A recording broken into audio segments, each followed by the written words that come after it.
Yes? Hi. Hello, sir.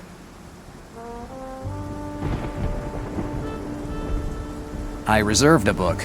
Can you please give me the title? The Art of Chess by Humphrey de Forest. Ah, hi, Mr. Lowerstein. I'll get the door immediately.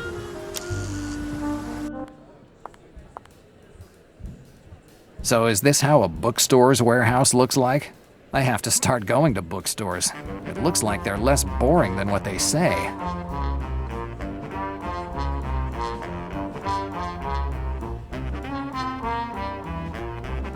Hello, sir. Do you want something to drink? Yes, I'll have a whiskey. Make it a double, no rocks. Sorry, we don't have whiskey. You don't have whiskey? We only make cocktails here.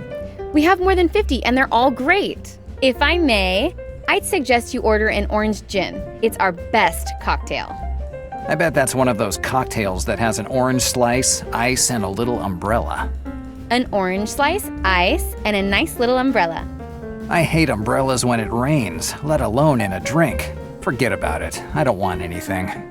Whatever you want. Anyway, I'm looking for Edward Marzetti.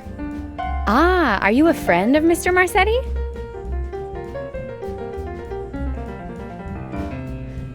I just have to talk business with him. I see. But Mr. Marzetti isn't here right now. Where can I find Marzetti? Ah, I wouldn't know. He's not here now. Do you know when he'll be here? Unfortunately, I don't. Mr. Marzetti's a busy person. He's not often in the club. Why is the stage empty? It's just a matter of time. Charlotte's show will start soon. What's it about? She's the club's main attraction. She's a belly dancer, and when she performs, there's never a free table. Belly dancer. Sounds like a good way to relax. Goodbye. Goodbye, sir.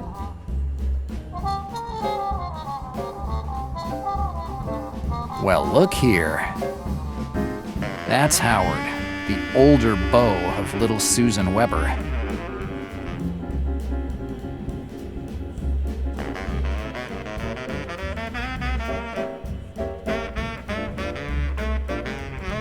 Hi. Hi, with whom do I have the pleasure? Better use a fake name. I'm Ken O'Reilly. I'm a private detective. Oh, a private detective. Fascinating. And tell me, Riley, are you one of those detectives that always goes around with a gun in their coat? I hate guns. They just help certain detectives to feel more macho when they would be better off changing jobs instead. Fascinating opinion. Let me introduce myself. I'm Howard Paul. Feel free to take my business card. Howard Paul, film producer. It looks like a field where there's a lot of money to make. Oh, but of course the real goal is to make art. Cinema is art. Which I guess makes you an artist. You could say that. What are you doing here? Oh, very simple. I was here in New York to promote my latest movie, The Little King. Mr. Marzetti insisted on my being his guest for the evening since he seems to be a big fan of mine. We spoke the entire time about how cinema can open up the world. So, you were already able to get to know Marzetti? Certainly, an interesting guy. We just ended our chat a few minutes ago when some urgent business kept him at his office. So, Marzetti is still at the joint. The girl at the counter was probably told to say he was out. Let me just say that we need more people like Marzetti. A true cinemaphile is just as important as a good director. What type of movies do you produce? Obviously, ones that sell well. Adventure, mystery, love stories. The genre doesn't matter. What matters is that it sells. And not to brag, but I never produced a film that didn't sell well. You must have seen The Night of the Falcon, right? I must have missed it. I'm not a big fan of the movies. I can assure you that you're one of the few who didn't see it. The critics considered it to be one of the best movies of the last 10 years. You know, it's about a detective, just like you. The director did a great job with the character. He's a real gentleman. He inherited from his family a lovely castle on the Scottish hills, but his incredible fame brings him around the world. From Tibet to ancient Egypt, he knows how to do almost everything. He's a martial arts master, an excellent fencer, and knows more than 8 languages. A great guy. Right. He matches with most of the detectives I know. If it weren't for a certain dyslexia due to excessive drinking and the fact that the most luxurious place they have ever slept in was a $1 per night motel. You're very funny, and you have the perfect face for the movies. When I get tired of tailing cheaters and 18-year-old runaways, I'll think about it. Bye, Howard. Goodbye.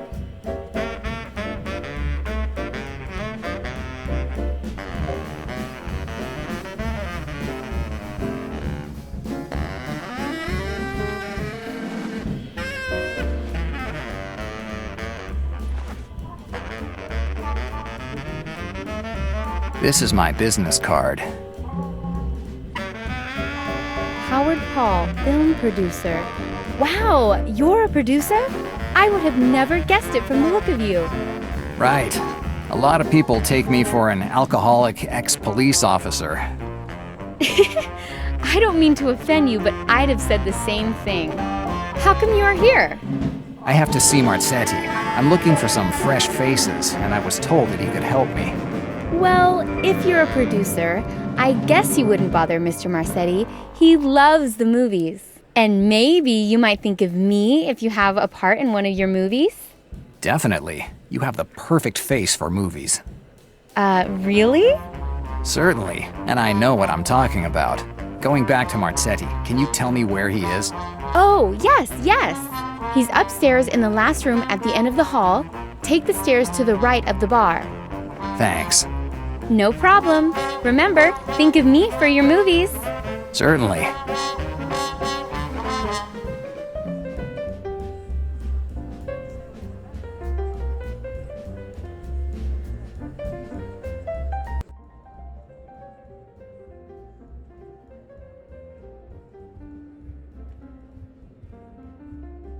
So now we know what this place is really about. It's nothing more than a whorehouse, a high-class whorehouse.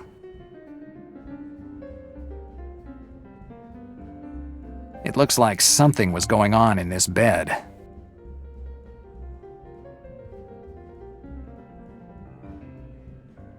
He must be Marzetti's bodyguard.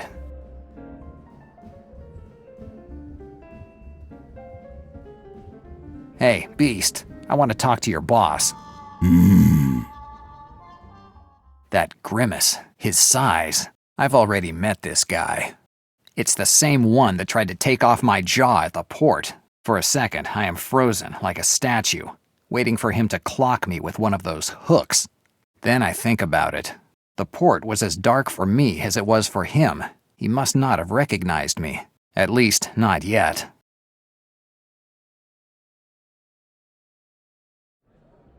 Oscar, let him pass.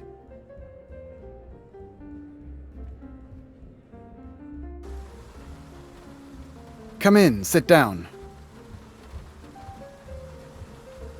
Are you Edward Marzetti? That's right, who are you? I'm Kennel Riley. I'm a private detective. Kennel Riley. Interesting name. I'd have thought you were Italian from the looks of you. You have a good eye. As you can guess, my family's from Italy too. My parents were from a small town near Naples. Tell me, Riley, what brings you here? I'm just passing by. Passing by? All private detectives are always just passing by. Right. We like to explore new places. Come on, Riley. Let's stop faking. You're here for a reason. Which one of my customers is in trouble this time? Looks like you're used to this type of visit. This is a speakeasy, Riley. It's full of damn idiots ready to fall right in for the first crook that comes by. Even though access is reserved, an evening doesn't go by that new faces don't show up in this joint. It's not unusual for one of your colleagues to come by to ask questions about someone who should not have been here. So, access to your joint is less restricted than it seems? Looks like it. Only people on a specific list should come up. But I doubt you were on it, and yet you're here. Aren't you worried by how easy it is to get into your joint? The only reason for the password at the door is to make it seem exclusive for the regulars. That's it.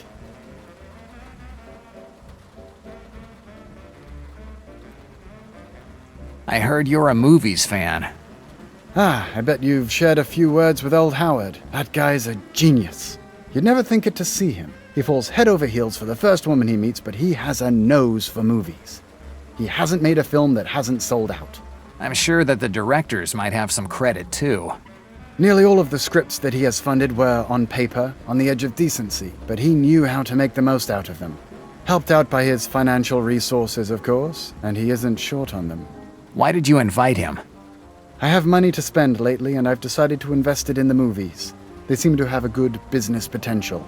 I've been courting old Howard for months to finance one of his films, but he's a tough guy. He always wants to do everything by himself. But sooner or later, I'll convince him, I'm sure.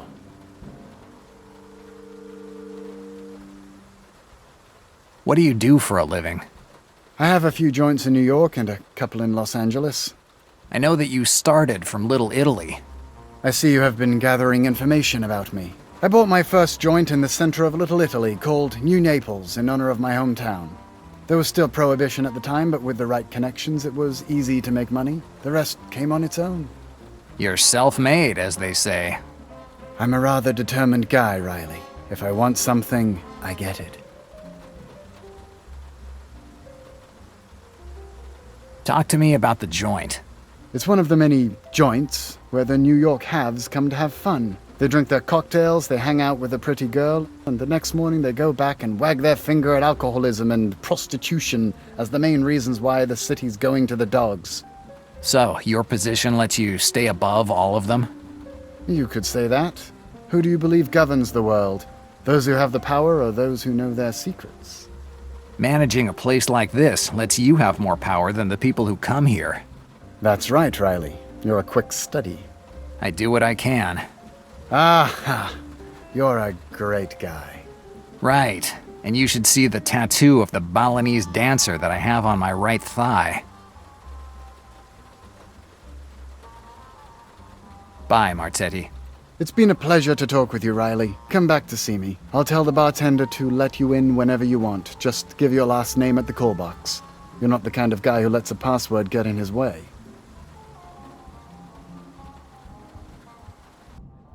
Marzetti is a shrewd guy. I'll have to be very careful. I certainly can't simply ask him whether he knew Sean, but I'm sure I can find something interesting in his office.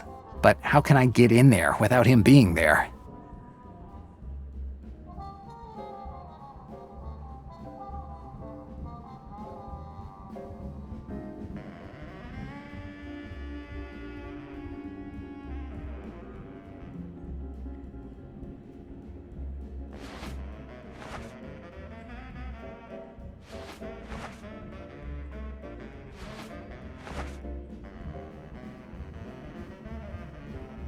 A red light, indispensable object to create the right atmosphere.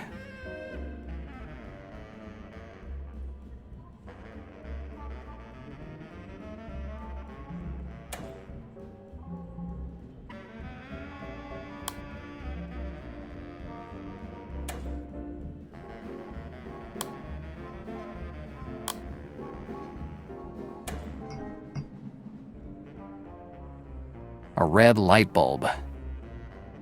It's too hot to screw out with my bare hands.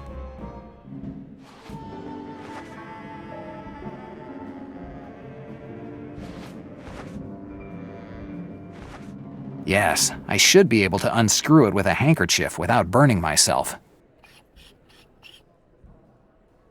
Good. I let it cool down a bit. Now I can get it. With this, the room will become a perfect dark room.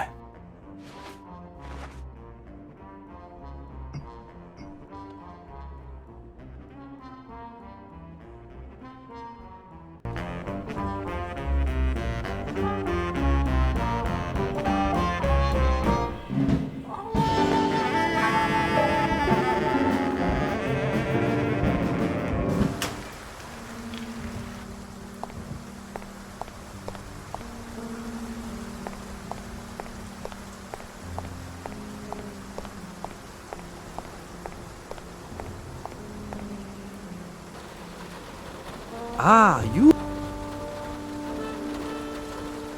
Essex. We see.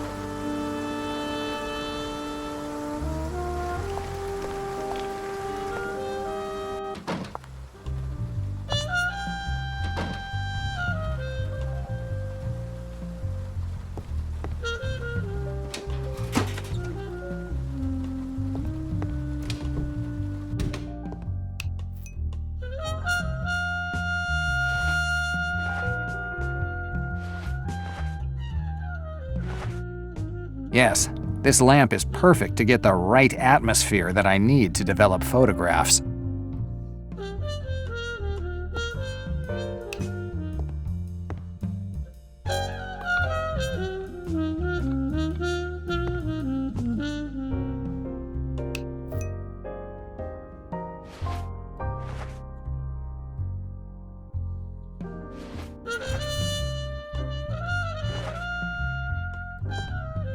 Good. It's time to play photographer.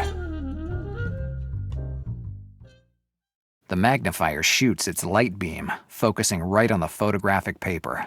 I take the page, and then I put it in the developing liquid, then in the fastener, and finally, I rinse it with water. I let the photograph dry for a while. 15 minutes, and the magic is done.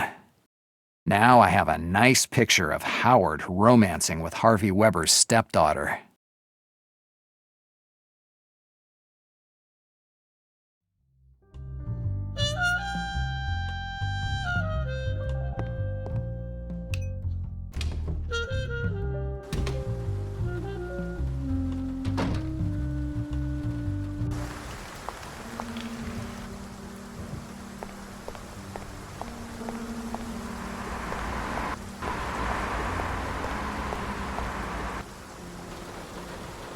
Ah.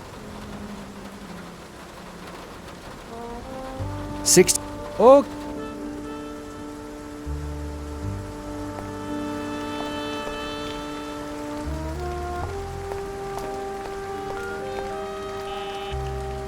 Yes? It's Riley. Of course, Mr. Riley.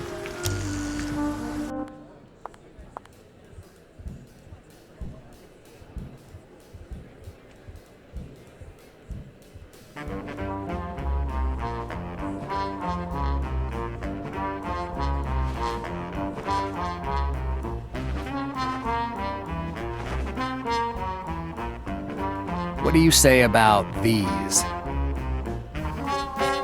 Well, how did you get these photographs?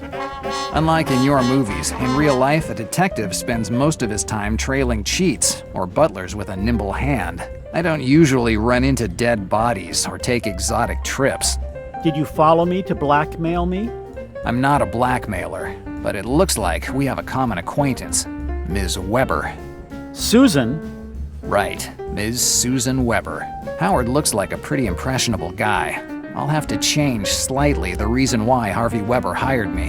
Her father asked me to find her and tell him who kidnapped her. Kidnapped her? What are you talking about? I didn't kidnap anyone.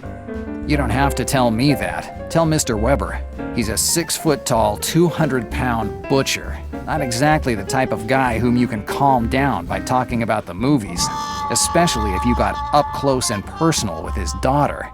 And you want to give these pictures to that man? That's what I'm paid for. I'll pay you twice as much. I'm a rich man and I can pay any amount. Don't start emptying your pockets. I've already told you I'm not a blackmailer, but you could be helpful. What do you want for these photographs? You aren't going to give them to some crazy, violent guy, are you? You might be helpful for something later on. You help me, and Mr. Weber will never find out about this little matter. Okay, I'll do whatever you want. But please, don't go around flashing those photographs. I have an offer for you.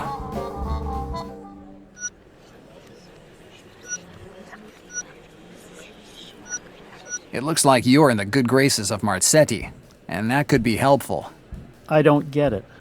It's simple. Get Marzetti to leave his office long enough for me to take a look around. Are you joking? I don't want any problems. You already have problems.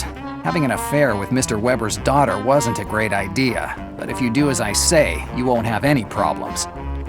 Me? I don't know how I could help you. You said that Marzetti was interested in your business. Yes. Good. Tell him that you've changed your mind. If he invites you to his office, make up something to get him to go out. You're crazy. I'll never accept Marzetti's offer. I don't care if you accept it or not. I just want Marzetti to leave his office. That's enough for me. You're terrible. Maybe you're right. Next time I see one of your movies, I'll take notes about how a gentleman detective acts. I sit at the bar and I order what, in this joint, is called a cocktail. I see Howard passing behind me and heading upstairs, but not before tossing a malicious glance my way. Relying on that sort of producer to get Marzetti away from his office isn't a great idea, but it's the only one that comes to mind at the moment. While I wait for Howard to come back, I drink my cocktail. Simply disgusting. There's enough sugar in it to kill a diabetic. A few sips later, I see Howard coming down the stairs.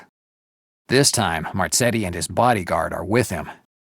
It looks like that two-bit producer actually did it, and I'm in the clear to go look around that big shot's office.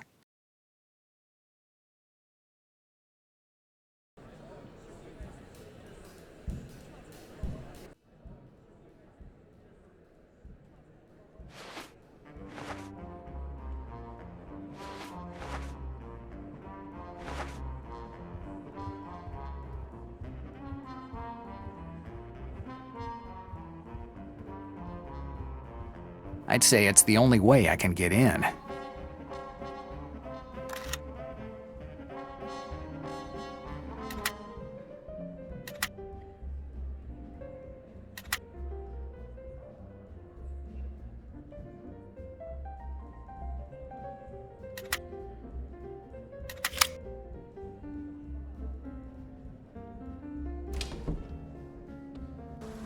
Let's see what Marzetti's hiding. There are some glasses on the table. I'll take one. It could be helpful. From the smell of it, I'd say that this glass had brandy in it.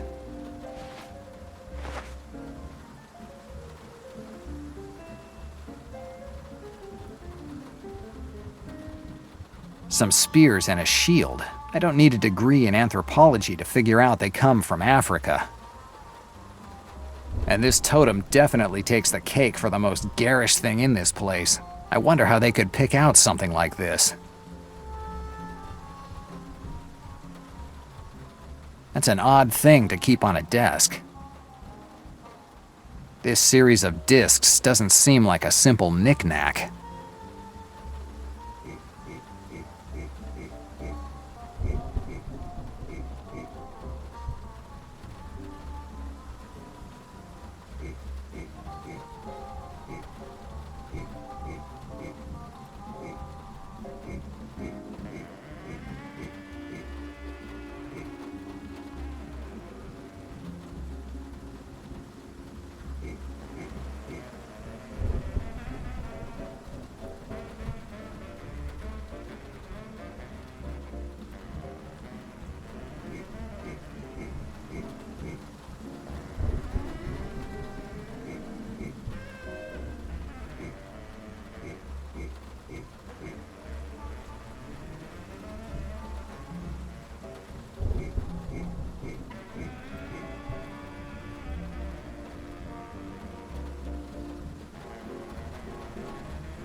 A safe inside a totem. I love classy things.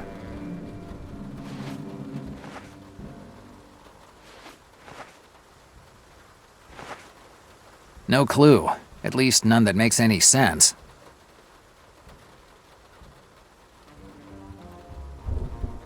I need a combination to open the safe. I don't have time to figure it out. I need to find a quicker way to open it.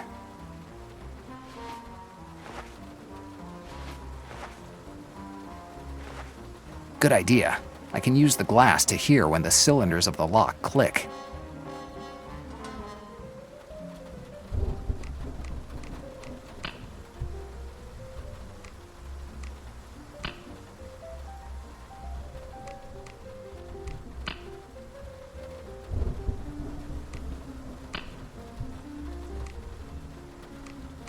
I opened it.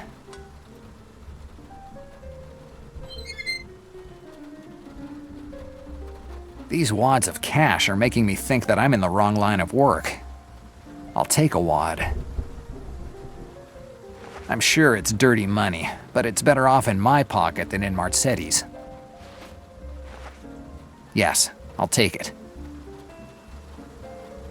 This notebook must have important information in it if Marzetti thought it needed to be in the safe. I'd better think about it.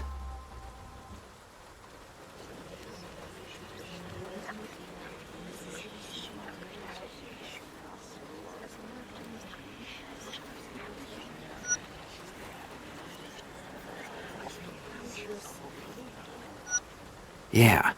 Slavonsky's father used to work with encryption. Maybe he can help me figure out what's in the notebook.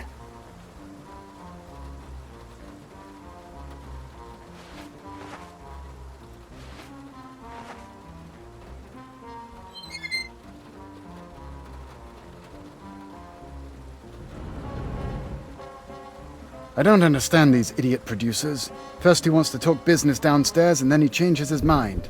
He just wasted my time. Oscar, do you have the office keys?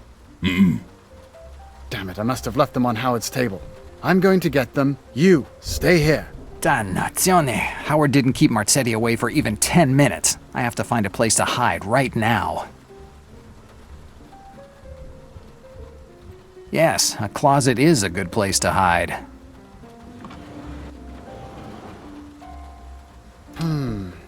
I left the office open, but I was sure that I locked it.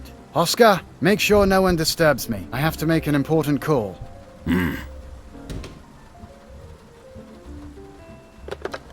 Hello? It's Marzetti. How's the search going?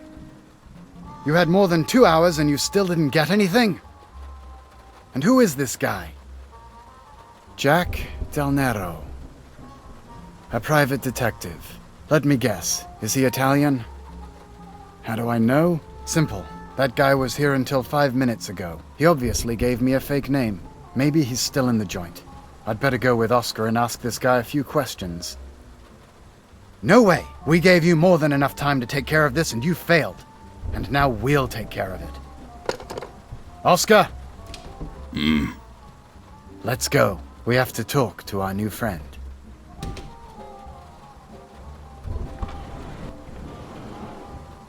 Something tells me that my next conversation with Marzetti won't be as cordial as the previous one.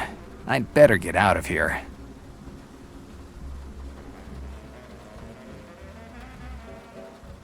I'll take the spearhead. It's not very sharp, but it looks rather strong.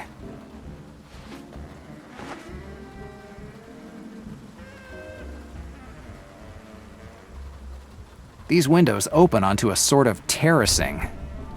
Going out of the door is out of the question. I guess the windows are the only way out.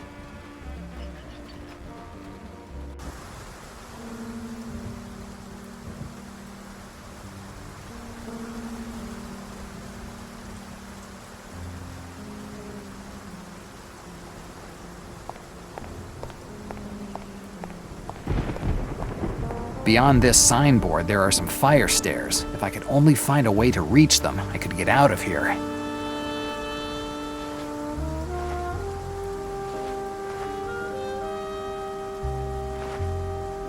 I don't see how I could... No.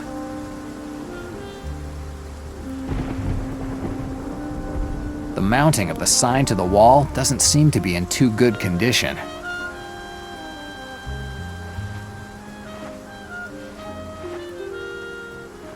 I don't see how I won't get much done without any tools.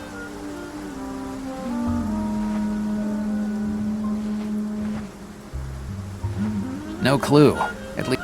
No. I could try to lift it with the spearhead. Let's see.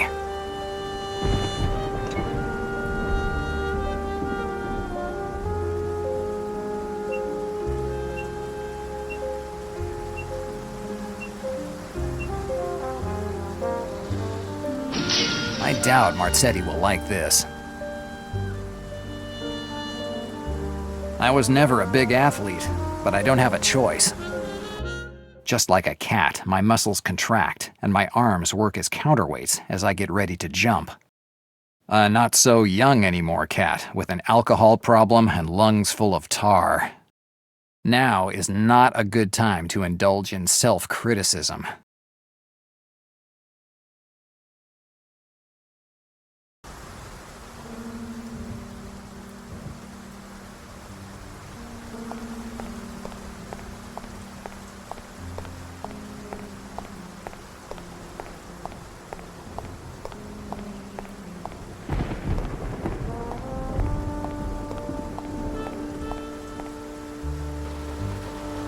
Where you want to go this time?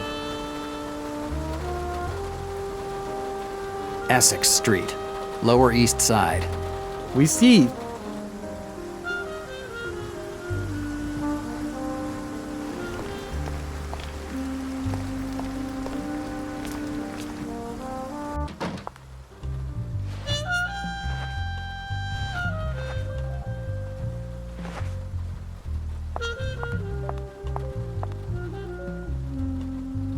Your old man deciphered codes, right?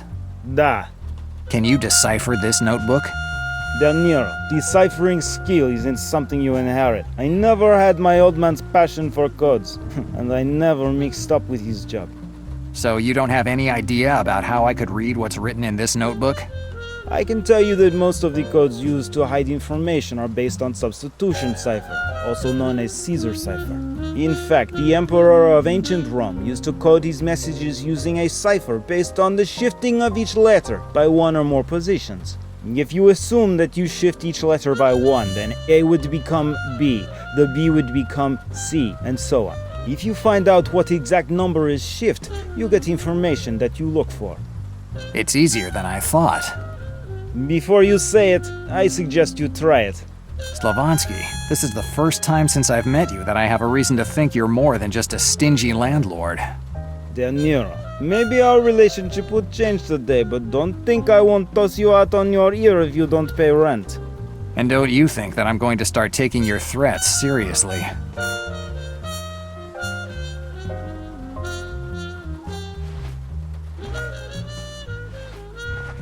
It's the notebook I found in the safe at Marzetti's office. I tried to take a peek at it, but it's all mumbo-jumbo. Looks like it's written in code. I need to figure out how to... I'll try to use the method that Slavansky suggested me.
Good. Now that I have figured out how the code works, nothing can stop me from sticking my nose into Marzetti's business. Written in this booklet, there are pages and pages of names of people working for Black Lily. Starting from delivery boys and police officers and going all the way up to cardinals and politicians. The more you read, the higher the rank of the mentioned person. I wouldn't be surprised to find God's name at the end of the list. But I don't have to get all the way to the end of the list to find the name that I was looking for, the name that I knew that I was going to find. I just had to get halfway through the booklet to find Leroy Malone's name. Maybe this will be the most idiotic thing that I'll ever do in my life, but nothing will stop me from getting into that department and shoving proof about Marzetti's ties to Black Lily in his face.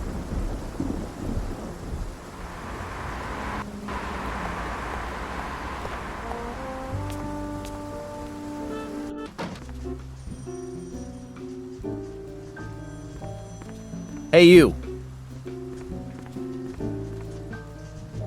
If you're looking for Lieutenant Malone, you're not lucky at all. He left half an hour ago. Where'd he go? I don't know, but he left this for you.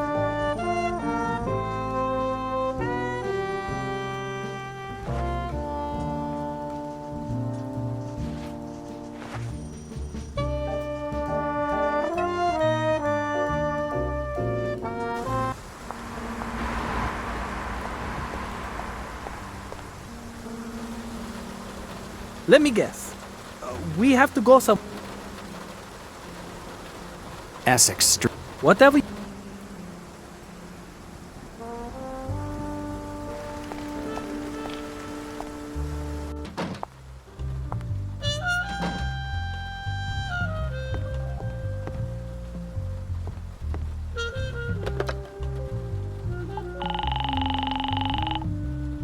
Hello, New... Can you What's the number?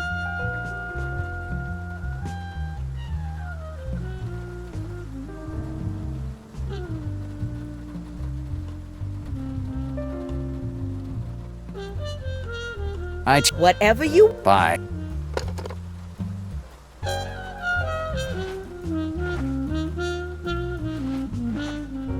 Malone has disappeared. The only thing he left is this piece of paper with a number on it. 555-7589.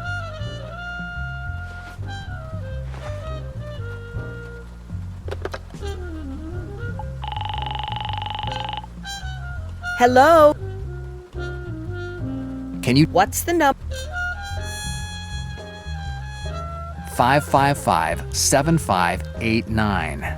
Coming up. Hello? Malone, is that you? Del Nero. I'm happy to see you got my message. Yeah, and I have also found out a couple of interesting things about you. You don't know nothing, Del Nero. You're on Marzetti's payroll, I know that. You think it's enough?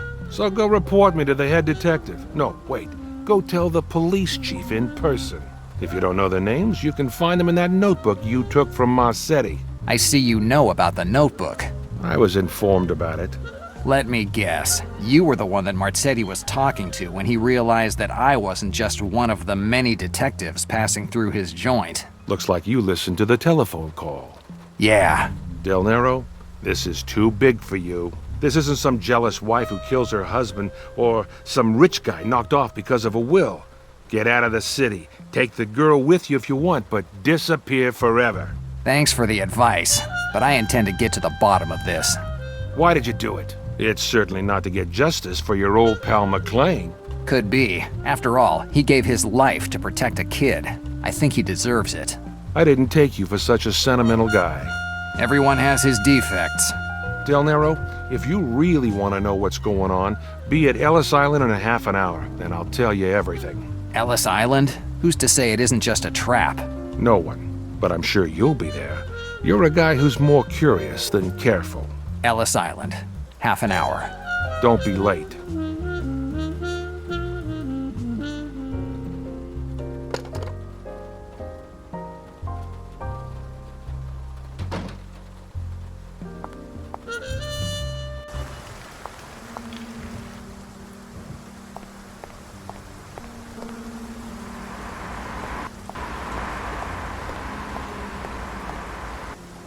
You know how to get to Ellis Island? What you want to do at Ellis Island in middle of night? Just answer the question. Of course I know get to Ellis Island. Okay, let's go. Ellis Island. Any immigrant who came to improve his lot in this country knows this island. This is where they put you the first time you set foot in America. As soon as you get off the boat, a guy with an elegant white lab coat visits you. If you don't have health or mental problems, you're allowed to enter the registration room. There, some kind of inspector asks you all kinds of information about you, where you were born, how much money you have, and if you have a criminal record. If you answer correctly to all these questions, welcome. Starting today, you're part of the grand old USA too.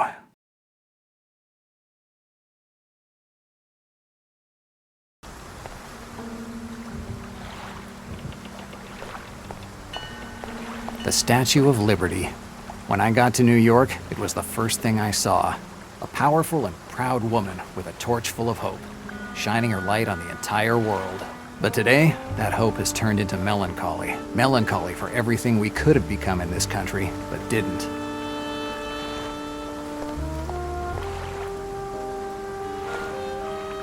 Hi, Del Nero. Malone. A man was killed at the Melville port tonight by the usual suspects. That's basically what I was supposed to write in the report about the McLean homicide. That's what Black Lily ordered me to do. But something changed their plans. Your friend was able to escape, hide the girl, and call the police.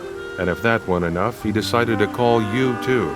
He knew that the people who were looking for him wouldn't have had any problems buying the silence of some lieutenant or even of the police chief. So he needed someone he considered to be incorruptible. You. Sean always thought too much of my honesty. Even before escorting you to the department, I had instructions to frame you. You had a history with McLean, and that made things easier for me. The point was to keep you here until the men from Black Lily, disguised as forensics, collected everything they needed from the port. A perfect plan. Right. But your friend got involved, paying your bail and pointing you to the trail of the real killers of your former colleague. Even if you were out on bail, I never thought you'd make it all the way to Marcetti. It seems that, as a detective, I'm not a complete washout yet.